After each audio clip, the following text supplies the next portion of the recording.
ಬಂದಿದೆ ಸುಳ್ಳು ಹೇಳ್ತಾರೆ. ಮೊನ್ನೆ ಬಂದಿದೆ. ಎಲ್ಲ ಹೆಣ್ಮಕ್ಳಿಗೆ 2,000 ದುಡ್ಡು ಕೊಟ್ಟು ಗಂಡು ಮಕ್ಳಿಗೆ ಕುಡಿಯೋ ರೇಟ್ ಜಾಸ್ತಿ ಮಾಡಿದ್ರು ಅಂತ ಹೇಳ್ತಾರೆ. ಹೌದು, ಮಾಡಿರ್ಬೋದು. ಅಲ್ಲ 2,000 ಮುಖ್ಯ ಆಗಿತ್ತ ಕುಡಿಯೋ ರೇಟು ಎಣ್ಣೆದು? 2,000 ಮುಖ್ಯ ಇರಲಿಲ್ಲ ಏನೋ.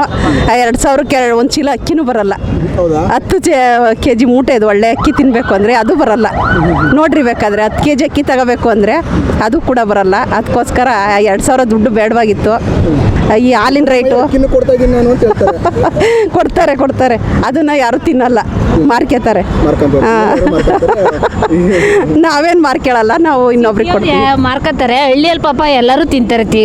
ಊಟ ಮತ್ತು ಅಕ್ಕಿನಂತೂ ವೇಸ್ಟ್ ಮಾಡೋಕ್ಕೆ ಹೋಗಲ್ಲ, ಚೆನ್ನಾಗಿ ತಿಂತಾರೆ.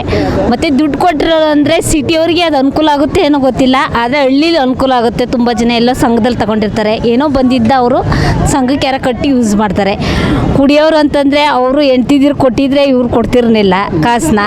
₹1 ಅವ್ರು ಕೊಡಲ್ಲ. ಅದಕ್ಕೆ ಅವ್ರು ಇದ್ರೆ ಅಲ್ಲಾದ್ರೆ ಕಟ್ತಾರೆ ಅಂದ್ಬಿಟ್ಟು ಇಲ್ಲಿ ಕೊಟ್ಟಿದ್ರೆ. ಒಟ್ಟು ಸಿದ್ದರಾಮಯ್ಯ ಮಾಡೋದು ಒಳ್ಳೇದೇನೆ. ಎಷ್ಟು ಹೆಣ್ಮಕ್ಳನ್ನ ಸಂಘ ಒಂದು ಸಾಸಿವೆ ಡಬ್ಬನ ಸಕ್ಕರೆ ಡಬ್ಬನ ಮಾಡಿ ಏನೋ ಒಂದು ಮಾಡ್ಕೋತಾರೆ.